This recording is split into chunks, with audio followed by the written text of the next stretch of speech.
Tambahannya adalah seperti ini.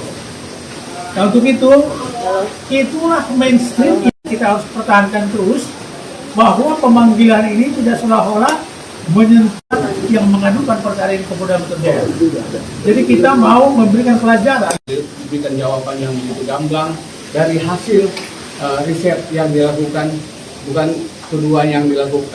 Hanya membuka, sangat terbuka ya kepada kami untuk menjelaskan sejelas-jelasnya, sedetil-detilnya, setenis-tenisnya apa yang menjadi objek penelitian kami, ya saya terutama, terkait dengan apa yang ditanyakan, yaitu analisis metode saya, yaitu analisis histogram, tentang pencocokan citra menggunakan model artificial neural networks, ya sejumlah model yang sudah pre-training atau sudah dilatih yang menjadi embedded dalam Python, dan berikutnya juga metode dalam pencocokan citra, terus juga metode dalam menganalisa sebaran nilai intensitas pada kanal RGB, semua saya jelaskan.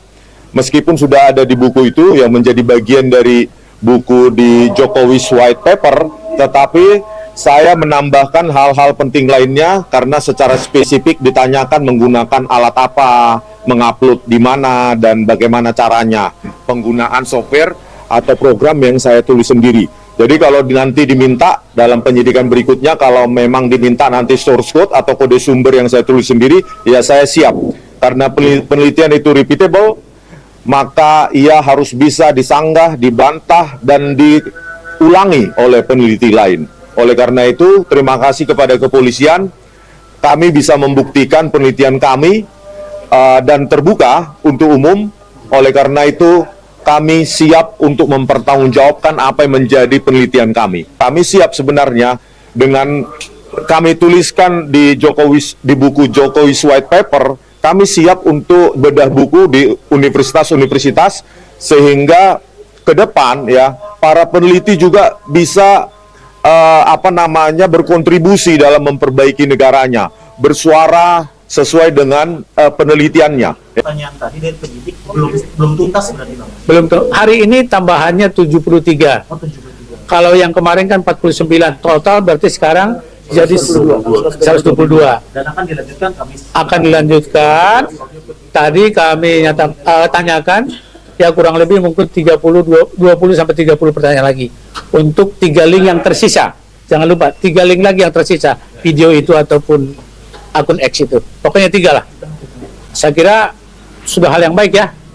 Memang klien kami Rismon ini yang paling lama nih, karena dia bukan membedakan sama yang lain. Dia sangat detail. Dia mau, karena adalah peneliti.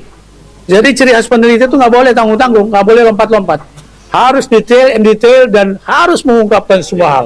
Rekanku, kami dari penegak hukum ya, di acara apapun tidak ada kita langsung melangkah ke arah pertanyaan Anda. Kita ikutin aja prosedur demi prosedur, langkah demi langkah. Kami tidak pernah berkata dari bibir kami, klien kami ini akan menjadi apa-apa gitu. Sekarang tahap penyidikan, BAP penyidikan, saksi, statusnya masih saksi, kita ikutin proses selanjutnya. Jadi kami tidak mau melangkah ya, karena kadang-kadang ucapan kita itu menjadi hukum juga bagi kita. Kami tidak mau seperti itu.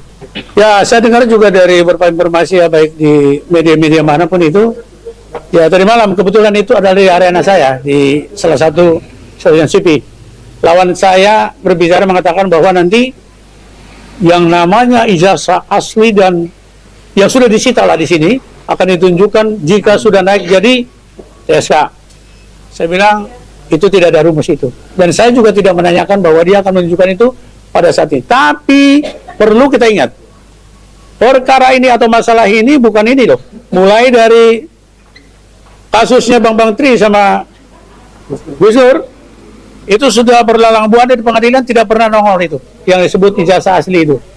Jadi kalau ada yang mengatakan nanti pada saat jadi tersangka, kami tidak mengingkari, tapi kalau itu dibual-bualkan lagi nanti tersangka kalau di pengadilan dan sebagainya itu, menurut kami itulah omong yang katakan omong kosong lah ya.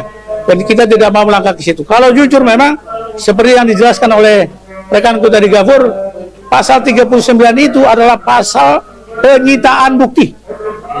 Penyitaan barang bukti. Jika ada memang dengan etikat baik, penyidik sini juga harus memperlihatkan. Jangan nanti sudah ini. Jadi kelihatan sekarang siapa yang beritikat baik dalam penegakan ijazah palsu ini adalah klien kami menunjukkan diri setia terhadap proses yang ada. Itu jaminan.